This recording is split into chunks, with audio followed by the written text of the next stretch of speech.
Hey everybody, in today's video we're going to talk about two of the most popular travel credit cards, the Chase Sapphire Preferred and the Amex Gold, and see how they stack up against each other. See, when used for travel, both of these cards can provide a lot of value depending on how you spend and how you travel. And right off the bat, both of these cards target slightly different users. See, the Amex Gold is slightly tailored more towards luxury spenders, whereas the Sapphire Preferred is tailored more towards moderate spenders. However, even if you don't fall into either of these categories, you can still get a lot of value out of these cards if you use them correctly. So with that being said, we're going to jump on in and compare them across a lot of different categories, including on their sign-up bonuses, their annual fees, their credits, their spending multipliers, their benefits and protections, their transfer partners, and then finally, I'll give you my overall verdict on which one I think is better for the average person. Let's start by talking about their sign-up bonuses. See, something to note is that sign-up bonuses can vary widely based on when you're looking at the offer, if you have a target offer, or if you have a friend's referral link. With that being said, the Chase Sapphire Preferred standard offer is 60,000 bonus points after spending $4,000 in the first 3 months. And depending on how you use this is anywhere between $600 on the low end and over $1,200 on the high end. Now in the past, Chase has offered limited time elevated offers such as 75,000 bonus points, or even 80,000 points, and even one time 100,000 bonus points.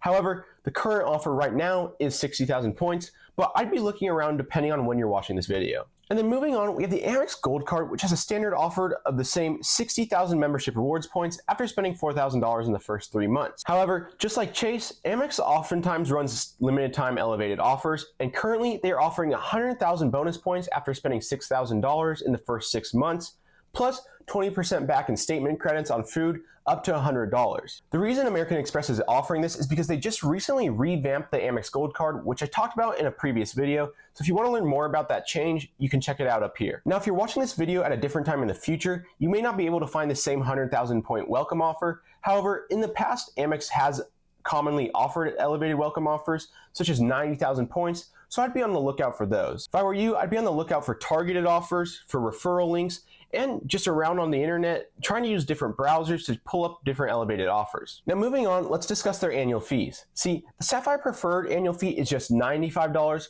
whereas for the Amex Gold card, they recently increased it from $250 up to $325. Obviously, the Amex Gold card has a way higher annual fee, but it also does come with more credits that can help you reduce the net effective annual fee, which may make it more appealing for some of you. Starting with the Sapphire Preferred, it has one credit, which is a $50 hotel credit when booked using the Chase travel portal. This means you can reduce your net effective annual fee to just $45 a year, which is pretty cheap for all of the offerings this card comes with. And on the other hand, we have the Amex Gold card, which has a handful of different credits, including a $120 Uber/Uber Eats credit, a $120 dining credit, a $100 Resi credit, and an $84 Dunkin' credit, which totals to $404 worth of credits. This means if you use all of the credits, you have a net effective annual fee of negative $79 a year, which means technically American Express is paying you $79 to keep the card. Now, what some of you might find is that these credits don't really apply to you or help you out, which means your net effective annual fee is actually higher. If I were you, I would go through the credits and see which ones you can get value out of, to see what your net effective annual fee is before you apply for the card. Now moving on, let's talk about their spending multipliers, which could be a pretty big deal depending on how lean your credit card setup is. For this Chase Sapphire Preferred, they have 5x back on travel booked through the Chase portal, 3x back on dining, select streaming services, and online groceries, 2x back on all other travel, and 1x back on everything else. On the flip side, we have the Amex Gold card with 4x back on restaurants and US supermarkets, 3x back on flights booked directly with the airline or through Amex Travel, 2x back on prepaid hotels booked directly through Amex Travel, and 1x back on everything else. So obviously, depending on your spending habits, you might find one of these cards' spending multipliers way more helpful, but I'll cover which one I think is better near the end. But before we get to that, let's talk about the different cards' benefits, which for both cards, there's no shortage of benefits and protections that come along with them. Starting with the Sapphire Preferred, we have no foreign transaction fees, a 1.25 cent per point value when booking travel through the Chase portal, trip cancellation insurance, which covers up to $10,000 a person and $20,000 per trip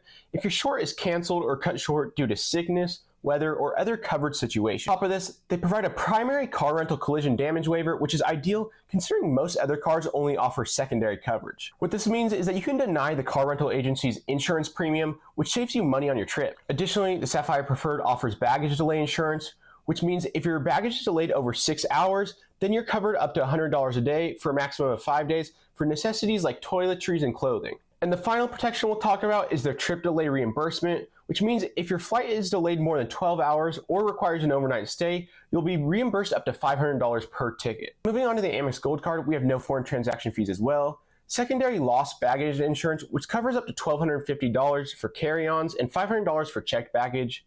And then we also have secondary rental car coverage, which isn't as good as Chase's primary coverage. Purchase protection up to $10,000 per purchase and a maximum of $50,000 a year for covered purchases of tangible items such as phones, laptops, and bedroom furniture. And the final benefit we're going to talk about is the extended warranty that Amex offers, which will add 1 year of warranty on top of the manufacturer's original warranty for some covered purchases. Now that we've talked about all the features of the card, let's talk about actually getting value out of them. And for both of these cards, I think the best way to get value is to use their various transfer partners. Chase offers 14 transfer partners that give you access to all 3 major airline alliances.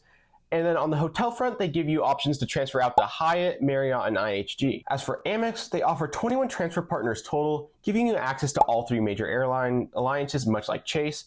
And then on the hotel front, they give you access to Hilton, Marriott, and Choice Privileges. Now that we've gone through all the different categories, I'm going to go through and choose a winner in each category, and in the end, I'll give you which card I think is best. Starting with the sign-up bonus, here I'm going to give the edge to the Amex Gold Card. The reason being, I find it easier to find their elevated offers, such as 90,000 and 100,000 membership reward points throughout the year, whereas Chase seems to only offer their elevated offers periodically. Moving on to the annual fee, we're going to give the edge here to the Chase Sapphire Preferred because it has a much lower annual fee at $95 compared to the $325 of the Amex Gold.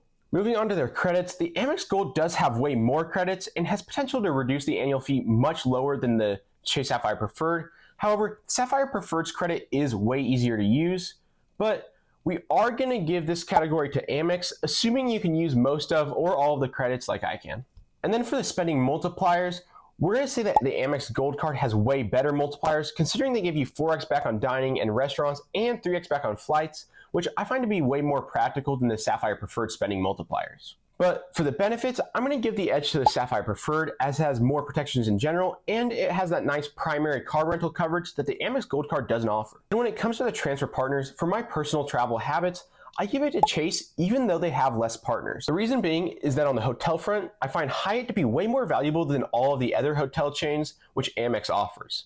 And then on the airline side, a lot of the options that I would use overlap between Amex and Chase, so to me, that doesn't really make a difference. As you can see, we've actually ended with a 3-3 tie, but because I want to give you an actual winner, we're going to add an additional category for ease of use. Here, I'm going to give it to the Chase Sapphire Preferred for ease of use, simply because you don't have to grind out the credits. And also, when you pair it with other Chase cards, I find that that system is a much better setup than an Amex setup is for the everyday person. So as you can see with the 4-3 win, the Chase Sapphire Preferred beats the Amex Gold Card, in my opinion, when it comes to deciding which card is better for the average person. However, that definitely doesn't mean I think the Amex Gold is a bad card. In fact, I recently just applied for the card and was approved for it.